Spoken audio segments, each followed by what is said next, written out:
Yo mañana voy a Papis. Vamos a ir a Papis. Vayan, voy a ir yo ahí. O es que no sé, creo que voy a ir al cine, pero... Ay, no vayas. Ve a Papis. Porque No, una vez después que vas a a Papis ya no vas al cine. Exacto. Ahí es el Papis. cine. Ahí, exacto, es ahí. ¿Qué más quieres ver? Exacto. ¡Andamos huyendo! Somos fugitivas de su ley y autoridad. Nosotras informamos lo que otros medios no cuentan. Los golpes más potentes son en comunidad, huyendo de la oscuridad de esta ciudad blanca. ¡Andamos huyendo! ¡Fugitivas MX! Andamos huyendo. Bienvenidos al 7º episodio de la segunda temporada de Fugitivas MX. Ya saben, su noticiero semanal de confianza creado y transmitido desde Silpach, Yucatán, en el que hablamos sobre todos los temas que no le gustan a las rezadoras del Congreso, desde una perspectiva de derechos humanos, antifascista y amena. En esta emisión estamos en micrófonos Katia Rejón. Lilia Balam. Mariana Beltrán. y Rosa Gruspech. En controles, Jairo Mucul, y en redes, David Jiménez. Arrancamos esta emisión con la nota que nos trae Katia.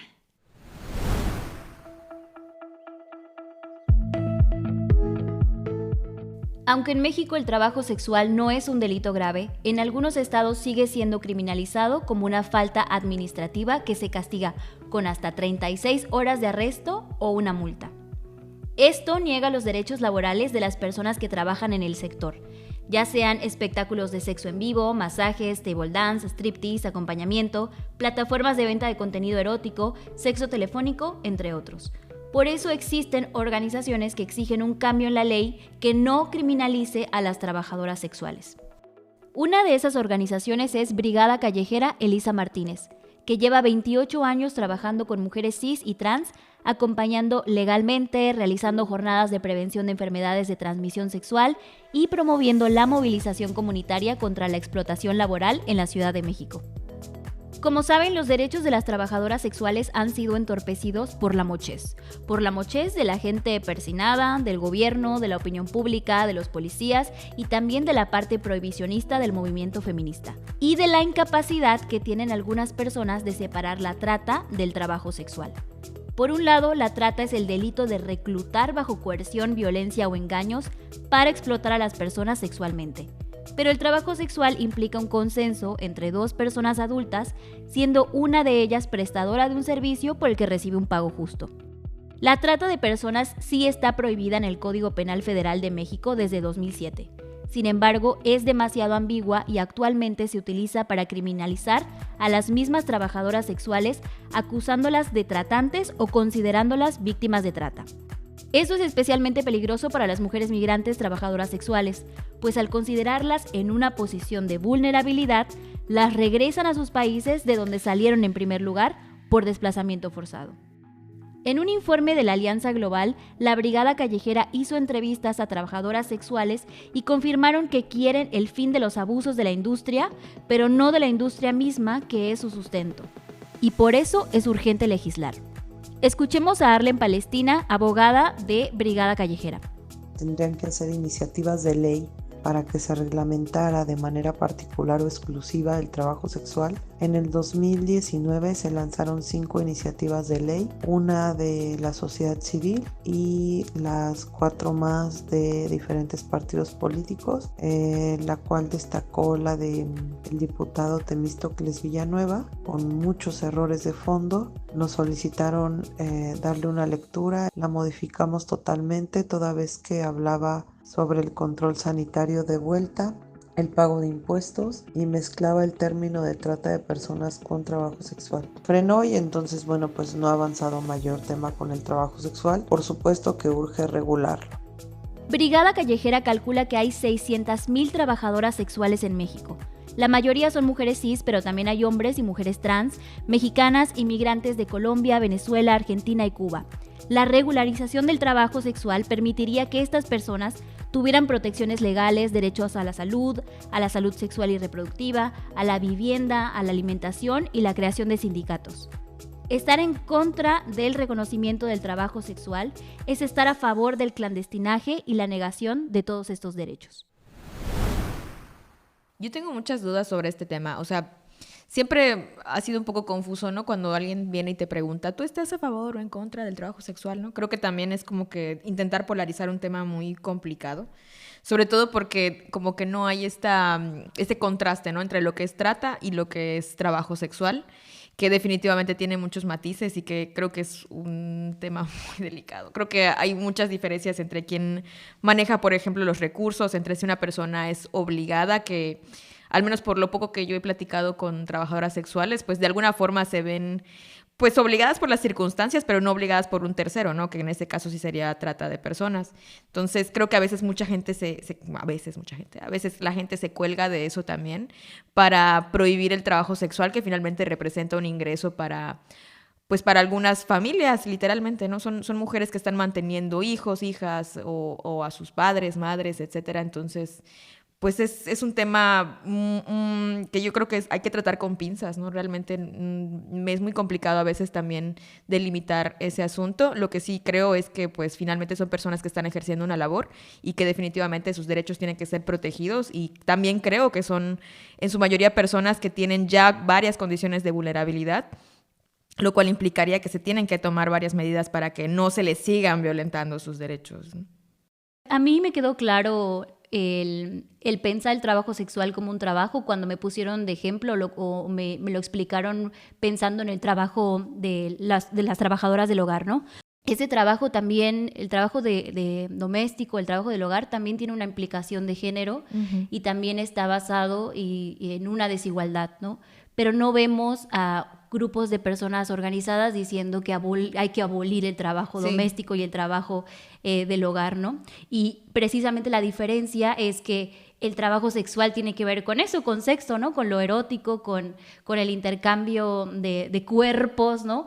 Y eso, para mí eso es como la prueba de que el prohibicionismo del trabajo sexual está basado en la mochez. Sí, porque no están haciendo lo mismo con las trabajadoras del hogar, al contrario, ¿no? Las trabajadoras del hogar también se están organizando pidiendo sus derechos laborales, y no hay ningún problema, o sea, no hay nadie oponiéndose y diciendo, es que eso no es un trabajo, es que las están explotando, es que está basado en la esclavitud y la desigualdad de género. O sea, por supuesto que sí, pero en tanto no haya condiciones de igualdad para esas personas, se necesita garantizar los derechos laborales. Y otra cosa también es que hay activistas, trabajadoras sexuales, pienso por ejemplo mucho en Natalia Lane, que dicen, oigan, pero, o sea, no nos digan que somos víctimas, no todas las trabajadoras sexuales están ahí porque es la última oportunidad que tienen de sobrevivir. Hay unas que literalmente, o sea, genuinamente, lo disfrutamos y lo elegimos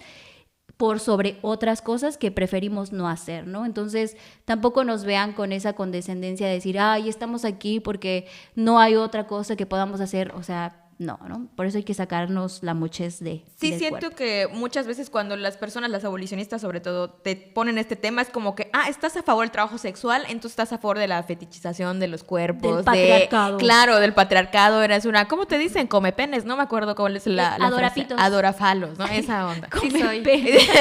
Al chile sí. Al chile sí. ¿Y eso qué tiene que ver? Bueno, sí, pero ¿y eso qué? Estamos hablando de otro tema, ¿no? Entonces, creo que te ponen en esta contraposición, o ni siquiera de analizar cuáles son los puntos que estás tú debatiendo ahí. Y también, bueno, por ejemplo, pienso también en cómo surgieron, por ejemplo, las medidas como de compensación cuando hay una situación de desigualdad. Pues evidentemente se van a tener que tomar ciertas medidas para que haya precisamente esa situación de igualdad, ¿no? Claro.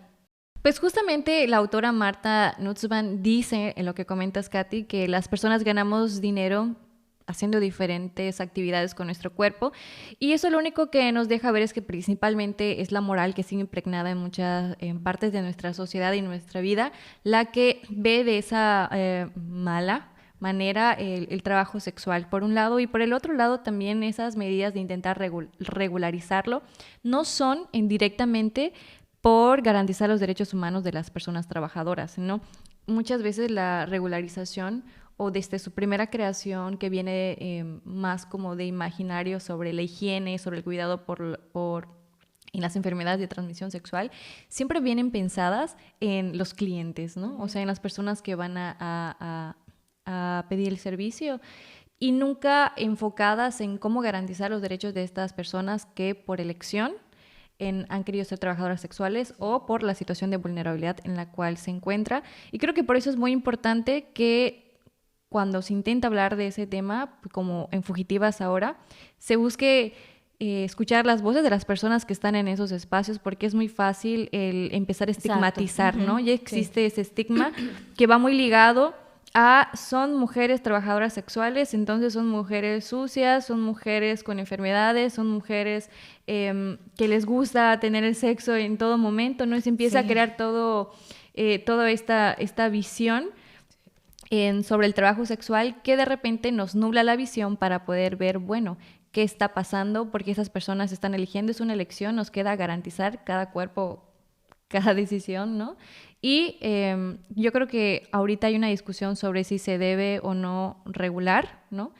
Y yo creo que, como dice Lili, es algo como que muy complicado porque esa regularización tenemos que fijarnos enfocados a qué va, a garantizar, porque creo que también hablar de la parte de la criminalización, la legalización, va más enfocada en otros asuntos que tienen que ver con derechos económicos que más que nada en garantizar sus derechos humanos como mujeres que están decidiendo, ¿no? Sí.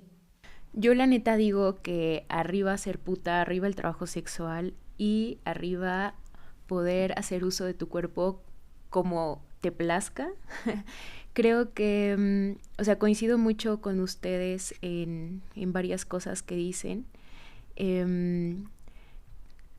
Creo que también las feministas blancas tienen que buscarse problemas reales que les atraviesen, porque parece que solamente están criticando cosas que ni siquiera viven, ¿no? O sea, hablar del estigma al trabajo sexual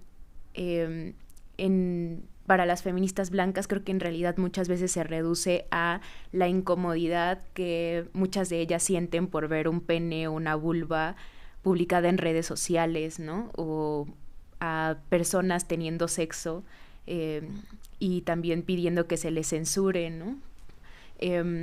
Sí, creo que a veces como superficialmente en ese sentido van los debates o las conversaciones que se dan en redes sociales, y creo que, como dice Rosita, tenemos que escuchar las voces y también tenemos que escuchar las exigencias de las trabajadoras sexuales, de los trabajadores sexuales, y tener claro que cuando hablamos de aprisionamiento o de que alguien está siendo obligado estamos hablando de trata de personas, no de trabajo sexual, ¿no? Y también concuerdo mucho con esto que decía Katia sobre que pues tenemos que tener claro que las trabajadoras sexuales no son ni víctimas ni criminales, ¿no? Porque también está esa parte de pedir que se les quite de las calles, que se remueva de los espacios públicos que ocupan para poder trabajar, y pues eso también está muy relacionado con el racismo, ¿no? Y con esta limpieza racial que se intenta hacer desde muchos frentes y desde muchos lugares para que las calles se vean o el espacio público se vea de alguna forma, ¿no? Y no sea incómodo o moralmente malo, ¿no? Para las personas, sobre todo para los fachos. Y creo que también, por otro lado, vale mucho la pena reconocer el trabajo sexual y a las personas trabajadoras sexuales como profesionales del sexo en diferentes rubros, ¿no? O sea, ya lo decía Katia, con personas que tienen sexo por teléfono, personas que bailan, personas que suben contenido erótico a redes sociales, y creo que eso hay que seguir, escucharles, escuchar sus exigencias, su lucha, y esa es, o sea, nosotros podemos dar justo este espacio para seguir hablando del tema, pero no nos corresponde decir si sí o no se debe de hacer algo, ¿no? Bueno, más bien tenemos que apoyar justo esas exigencias, pero más allá de eso, moralmente, digo, a mí me vale si la gente quiere hacer uso de su cuerpo para eso, si la gente le complace, le genera placer, ¿no? Compartirse de esas formas, pues qué chido. Y yo recomendaría ya por último hay un podcast que se llama Hija de Puta, de Las Raras Podcast, en el que una hija de trabajadora sexual de Buenos Aires cuenta cómo creció guardando el secreto familiar de que su mamá era trabajadora sexual, y fue hasta que conoció el movimiento feminista que se pudo reconectar con esa historia y también con su madre. Y pues creo que es una reflexión muy bonita, ¿no? Sobre también cómo nuestro trabajo, lo que hacemos y decidimos hacer en nuestra vida diaria puede impactar a nuestro círculo cercano, pero no por eso tiene que determinar que hagamos o no hagamos tal cosa, ¿no? Y creo que también nos muestra muchos de los matices morales que hay en torno a esto, y también parte de la estigmatización con la que incluso pueden vivir nuestros familiares, ¿no? Si es que decidimos ser trabajadoras sexuales. Entonces creo que vale mucho la pena que a quienes les interese y no hayan tenido la oportunidad de escuchar ese episodio, se vayan a escucharlo y después nos compartan qué les pareció. Muy bien, ahora pasemos con la información que nos trae Lilia Belém.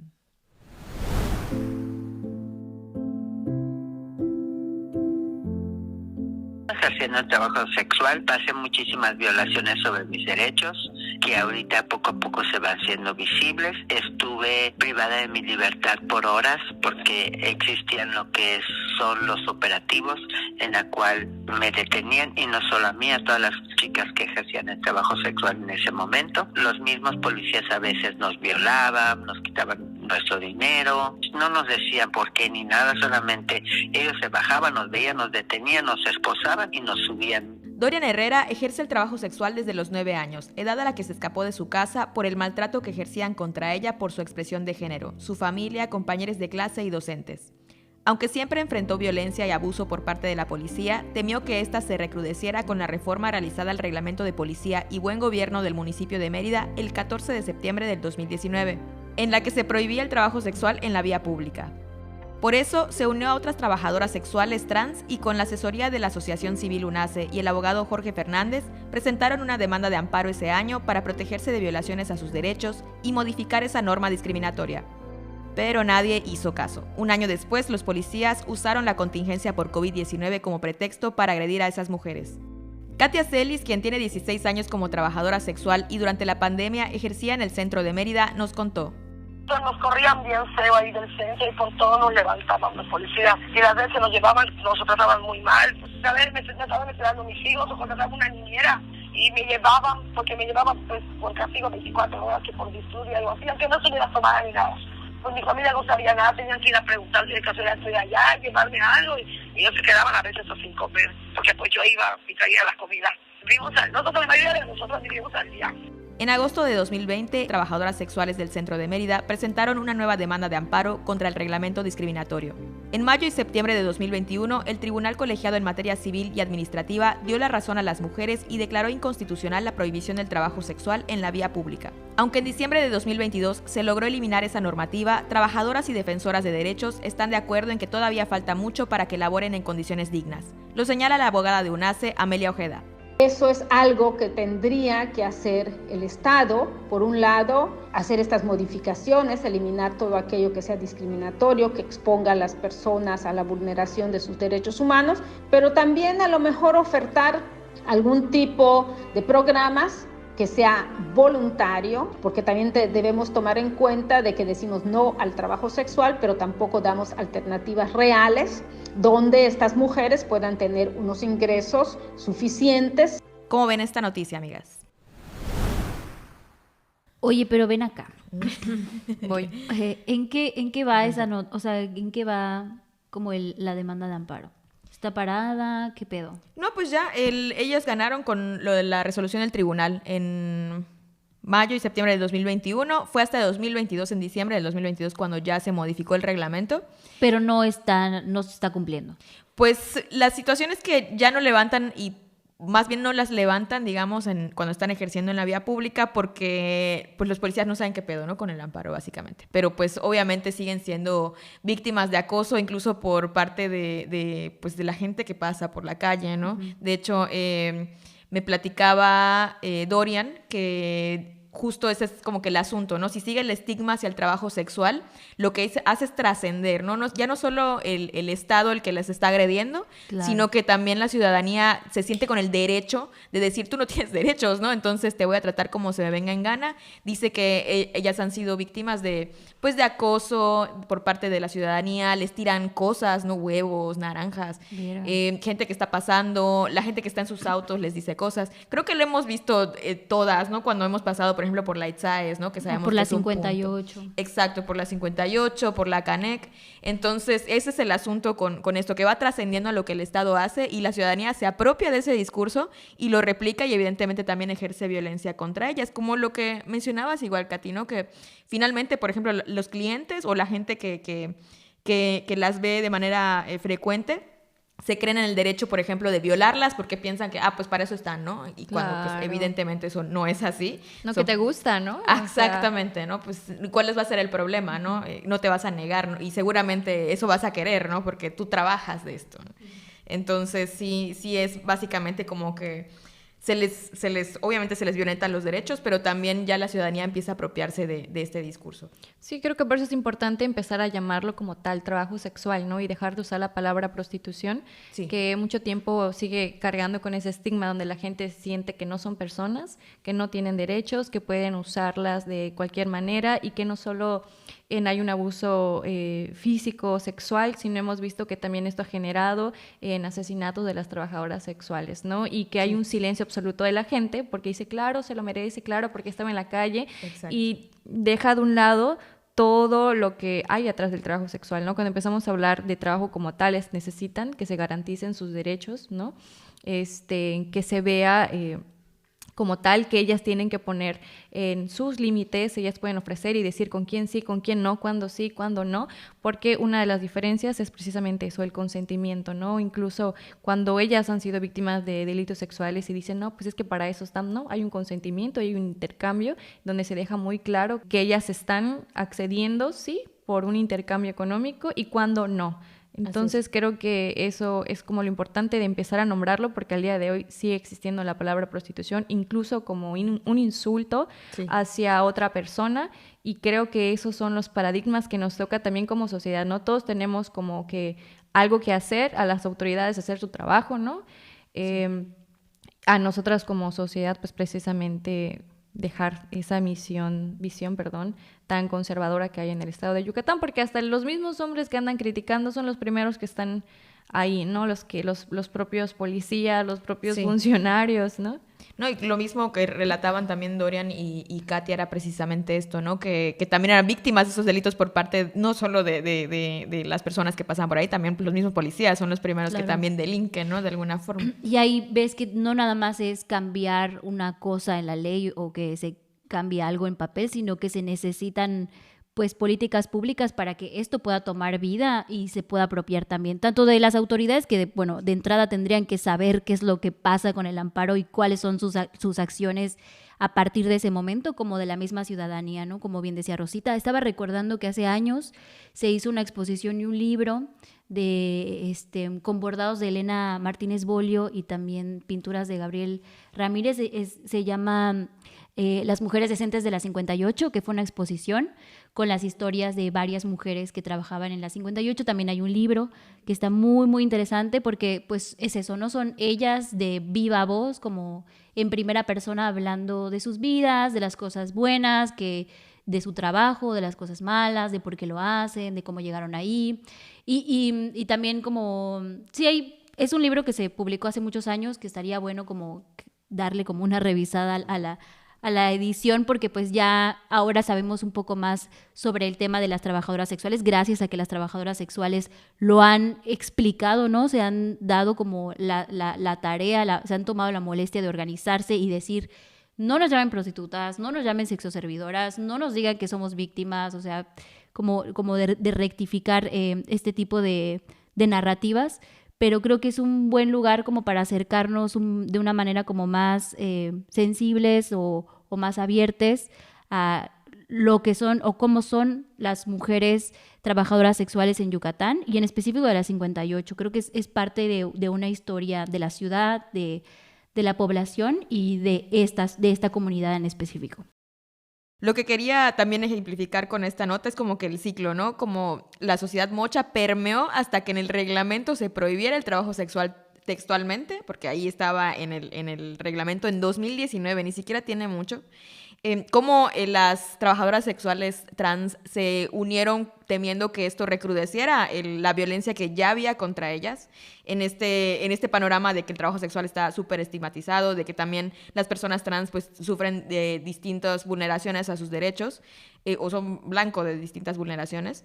Y a partir de eso, cómo con la pandemia se evidenció esto, porque efectivamente cuando se comenzó a aplicar el reglamento, empezó a ser muchísimo más arbitrario para las mujeres que trabajaban en la vía pública, ¿no? Que se aprovechaban literalmente del contexto de la pandemia para levantarlas.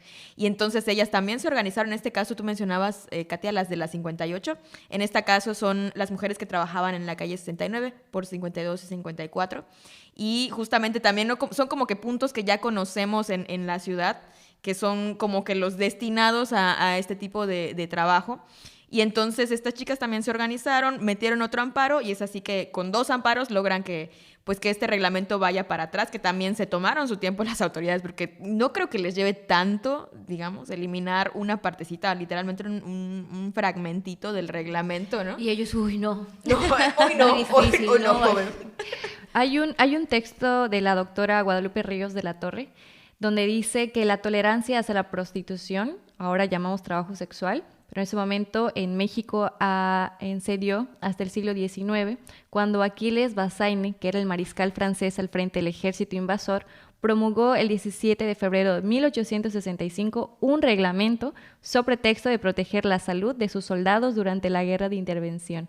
Así fue que se creó la primera oficina de inspección de sanidad que se encargaba de llevar el registro de las trabajadoras sexuales y del cobro de impuestos fijado por el Estado para que autorizaran el ejercicio de su trabajo sexual. Y de acuerdo a ese reglamento, las mujeres trabajadoras sexuales quedaron obligadas a ser revisadas médicamente una vez a la semana y a pagar con la misma frecuencia una determinada cantidad del Estado por el permiso.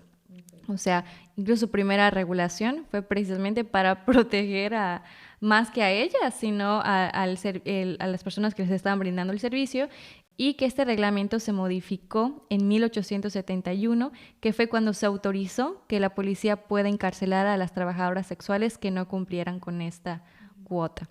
O sea, casi todos los modos de reglamentación que han existido hacia el trabajo sexual han sido no para proteger a las trabajadoras sexuales. Sí, bueno, en este caso, por ejemplo, la pandemia, también era ¿no? Como que, ay, no, pues es que acuérdense que ahorita no pueden salir, están exponiendo a la gente, se ofrecen el servicio, sí. ¿No? Básicamente es eso, ¿no? Y bueno, en el mejor, digamos, de los casos, porque pues lo que comentaban también Katia, era que a veces ni les decían, simplemente las subían a las camionetas, ¿no? Sí. Y si bien te iba, te explicaban por qué, ¿no? Entonces, creo que eso también es un reflejo precisamente de cómo la mochez afecta a estas situaciones y cómo esto puede seguir avanzando, ¿no? Yo vuelvo a retomar el tema de hace rato sobre el espacio público, porque creo que, o sea, como ya también lo explicó Lilia, no hay justificación para remover a alguien que no está cometiendo ningún delito del espacio público, ¿no? Y también pienso, por ejemplo, en cómo estaba pensando, recuerdo que hace tiempo leí un tuit que decía algo así como que hay varias formas de bajar la plusvalía en zonas que son muy mamonas, ¿no? O sea, de cualquier ciudad.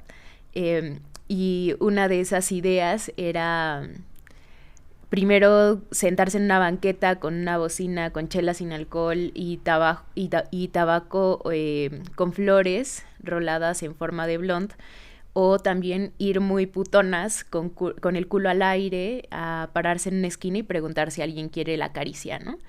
Y la persona decía que ambas cosas están permitidas por la ley y que en realidad le causaba mucho placer pensar en las jetas de la gente fresa, encabronada por hacer cualquiera de esas dos acciones, ¿no? Y me parecía muy ingenioso, porque la persona que lo decía era trabajadora sexual, Y también porque, bueno, creo que nos ayuda a combatir y a visibilizar otras luchas, ¿no? Y también porque no hacer enojar a gente blanca y panista. Pero sí, o sea, creo que pensar, o sea, tenemos que pensar que independientemente de que hagas lo que hagas, o sea, seas trabajadora sexual, no seas trabajadora sexual, seas población callejera, no seas población callejera, o simplemente estés ocupando la calle para trabajar o para transitar, remover a poblaciones de la calle y de zonas que son nice es racismo y limpieza social, ¿no? Y el trabajo sexual, pues es trabajo y tenemos que verlo así. Y no hay de otra, les guste o no a los mochos, ni modo, van a tener que aguantar ver culos, ver también mucha teta y ni modo. Y bueno, también no hay que olvidar que no solo las mujeres ejercen el trabajo sexual, también los hombres ejercen trabajo sexual y también un sector vulnerable de la población que son las mujeres trans. Así que, Mariana, ¿qué nos traes el día de hoy?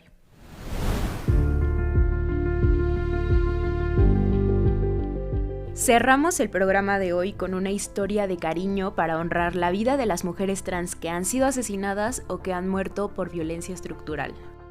En el Panteón de San Lorenzo Tezonco, al sur de la Ciudad de México, existe desde septiembre de 2023 un mausoleo para mujeres trans.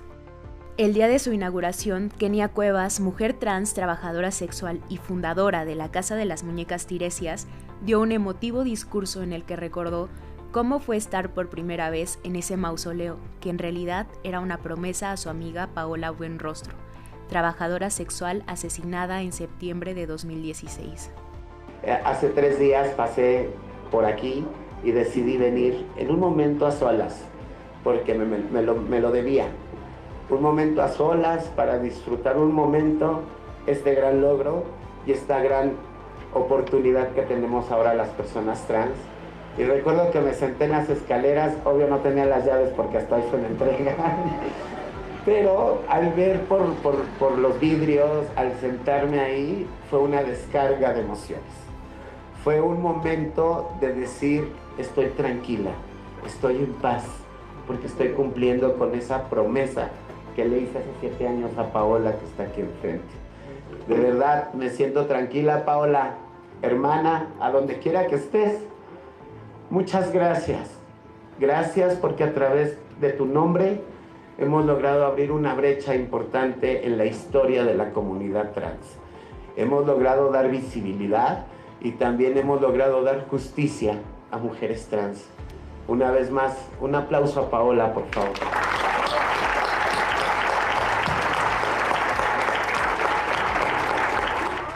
La lucha de Kenia y sus compañeras es histórica.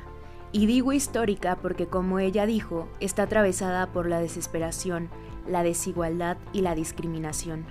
Es una lucha para que las mujeres trans no mueran abandonadas, enfermas o por violencia y vayan a parar a una universidad para experimentos, a una fosa común o a una tumba sin nombre.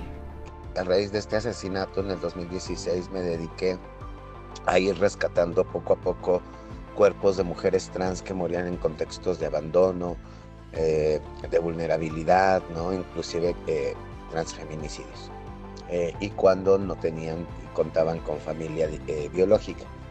Entonces, al darme cuenta del abandono estructural, sistemático que sí existe para mujeres trans, y que me estaba llenando de cuerpos, decidí tener la idea de construir un espacio grande donde todas estuvieran juntas en un solo espacio. Entonces de ahí nace como la idea de tener un mausoleo. Estuvimos durante muchos años picando piedra, tocando puertas con muchísimas autoridades y nunca obtuvimos ninguna respuesta positiva hasta que nos acercamos con la alcaldesa en ese entonces, Clara Brugada de Iztapalapa, en la cual le solicitábamos pues un espacio para poder construir un mausoleo. El nacimiento de ese primer mausoleo les dio la oportunidad de construir uno más, esta vez en el Panteón Municipal de Nezahualcóyotl. El 13 de noviembre de 2023, Muñecas Tiresias estaba inaugurando el segundo mausoleo Tiresias. Continúa pues muchos proyectos. Principalmente creo que tenemos que enfocar un poco nuestros esfuerzos en construir un observatorio y tener pues datos pues duros, ¿no? Para poder combatir esta violencia estructural y también el abandono estructural que viven las mujeres trans. Aquí está la resistencia trans. Aquí está la resistencia trans. Estaba recordando una entrevista de Siobhan Guerrero, que es esta académica, filósofa, bióloga trans, que hablaba mucho sobre cómo para las nuevas generaciones de personas trans, de mujeres trans, el trabajo sexual pues no lo ven todavía como parte de su historia, ¿no? Porque obviamente estas nuevas generaciones, gracias a la lucha de otras mujeres y otras personas trans pues más antiguas, digamos, pues tienen mayores oportunidades de ir a la escuela, ¿no? De estudiar una carrera, de dedicarse a otras cosas, pues pueden elegir, digamos, como a cosas, trabajos que antes no se podía ni pensar, ¿no? Para una persona trans. Y hablaba de lo necesario que es cuidar la memoria y la propia historia de las personas trans, para que sepan que el trabajo sexual no es algo a lo que deberían de estar avergonzadas, porque básicamente sostuvo y sostiene todavía pues las vidas de muchas personas trans, ¿no? Que además, como en el caso de Kenia y en el caso de las otras compañeras, pues no es nada más el trabajo sexual, sino todo lo que hacen alrededor de eso, ¿no? Como organizarse, solicitar como amparos, o sea, toda esa memoria me parece como muy importante que se conserve, y lo que está haciendo Kenia para mí, o sea, como yo lo veo desde afuera, no nada más es guardar los cuerpos de sus compañeras, sino pues todo, ¿no? La memoria, la historia. Había una entrevista que hizo para El País en la que decía que durante muchos años ella velaba sola a sus compañeras, y ahora pues está haciendo un espacio para que varias personas sepan los nombres, quiénes hicieron, que las puedan ir a visitar, ¿no? Entonces, nada, pues me parece muy bonito terminar con esta nota y recordar eso, ¿no? Que las personas trans pues también están creando memoria, están creando historia, están contando sus propias historias. Sí, creo que es también parte como de dignificar el trabajo sexual, ¿no? De alguna forma, no llevarlo como un estigma, sino como, pues es algo que hiciste en tu vida, que de alguna forma te ayudó a sostenerte en algún momento, que tú eligiste hacerlo en algún otro momento por también otra circunstancia, y no llevarlo cargando una piedra, ¿no? Como el pipila. O sea, no creo que no se trata de eso, y justo estaba pensando, por ejemplo, en todas estas chicas trans que se organizaron aquí en Mérida para solicitar el amparo, ¿no? En este caso, pues también tuvieron que romper ciertos tabúes, ¿no? Y también, pues alzar la voz contra todo, contra viento y marea, literal. O sea, eso es muy complicado, ¿no? Y creo que también el hecho de destinar este espacio como para dignificar la memoria, yo creo también que, bueno, por ejemplo, esto de salir del anonimato, creo que la frase esta de no acabar en una tumba sin nombre creo que es bastante fuerte y nos da una imagen de en qué situación se encuentra la población trans y la población de mujeres y hombres trans también que se dedican al trabajo sexual, ¿no? ¿Qué tanto hace falta como para que ahora mismo se tengan que organizar para dignificar las memorias de estas personas, ¿no? Entonces, sí. Y memorias de personas que fueron muchas injustamente asesinadas por ejercer el trabajo sexual, ¿no? Exacto. Y que la gente guarda silencio porque sigue creyendo que se merecían estar muertas y en esas condiciones, ¿no? Aquí tuve la oportunidad de ver el documental de Kenia cuando lo trajeron hace unas semanas, y justo pensaba en qué cansado el tener que luchar porque reconozcan que eres una mujer trans, ¿no? Porque reconozcan que como persona, como mujer, tienes derechos, y encima todo el trabajo que hay alrededor de ella, de tener que ir a rescatar, ir a ayudar a otras mujeres trans, a otras personas no binarias que están en el trabajo sexual, que se acercan a ella para decir no sé a dónde ir, no sé qué hacer, que en sus espacios familiares los expulsan, que cuando les agreden no saben a qué otro lugar ir que no sea ella, ¿no? Y pienso en cuánta carga de trabajo está haciendo ella que le corresponde al Estado, ¿no? El poder garantizar esos derechos, el cómo la gente pasa de largo cuando ven una situación de violencia hacia ellas, como si no estuvieran allá, como siguen siendo invisibles, y como un mausoleo parecerá poca cosa para muchas personas, pero como para ella en específico significa una promesa que hizo, ¿no? Una promesa que pues nadie debería de estar prometiendo esas cosas, porque deberíamos de estar rodeados con la gente que queremos y estar viviendo una vida digna como tú bien dices. Pero bueno, afortunadamente creo que, como dicen, ahorita yo veo en la universidad o veo en las nuevas generaciones chicos, chicas, chiques trans que ya hay un lenguaje, ya se incluye, ya hay instituciones que también están aceptando el lenguaje y esta identidad, que ya podemos verla, como bien dicen, ya no como sujetos de estudios universitarios, sino como estudiantes de la universidad, ¿no? Alzando la voz, luchando, aprendiendo sobre sus derechos, ¿no? Y viendo como otras posibilidades también de existir dentro y fuera del trabajo sexual. Sí, y volvemos a lo mismo, ¿no? Garantizar los derechos de las trabajadoras sexuales también es no dejarlas solas, no aislarlas y eventualmente que haya menos cuerpos en estos mausoleos por transfeminicidios. Esta nota la verdad hace que mi corazón salga a flote. Tenía mucho tiempo que quería escribir sobre ese mausoleo. Recuerdo mucho que cuando me enteré estaba muy emocionada porque además no vivo cerquísima, pero mi pareja sí vive muy cerca y le conté y le dije, llévame por favor. Y pienso mucho, creo que cuando escribí esta nota pensaba mucho en el libro de Las Malas de Camila Sosa Villada. Y también pensaba en Muñecas Tiresias como un colectivo, lo importante que es estar acompañada, ¿no? Lo importante que es no saberte sola en el mundo. Y pensaba en una parte del libro que me parece muy fuerte, pero también muy bella, que nace desde también como de no saberse sola, ¿no?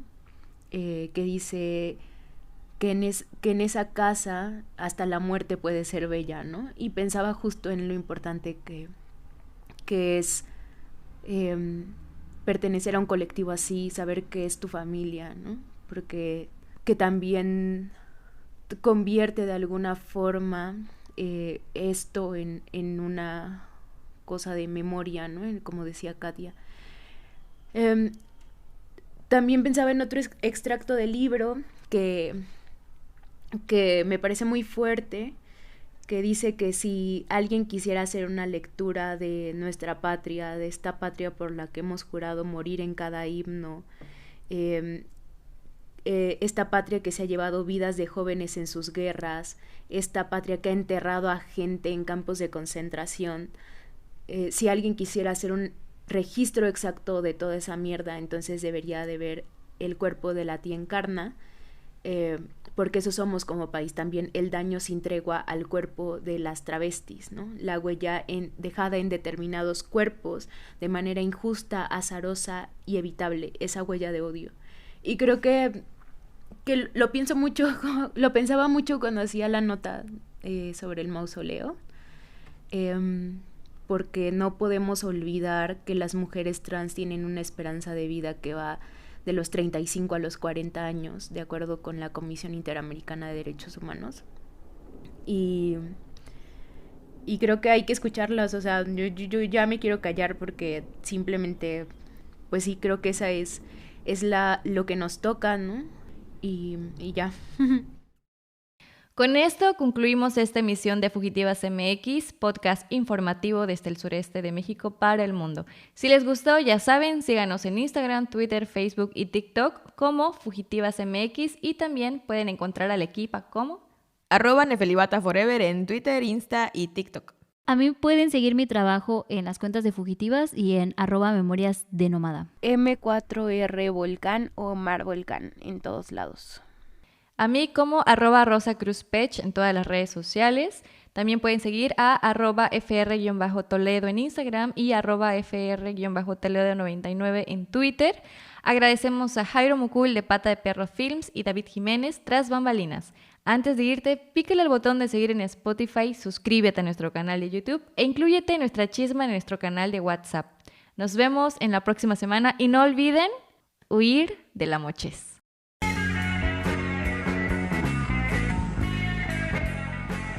Fugitivas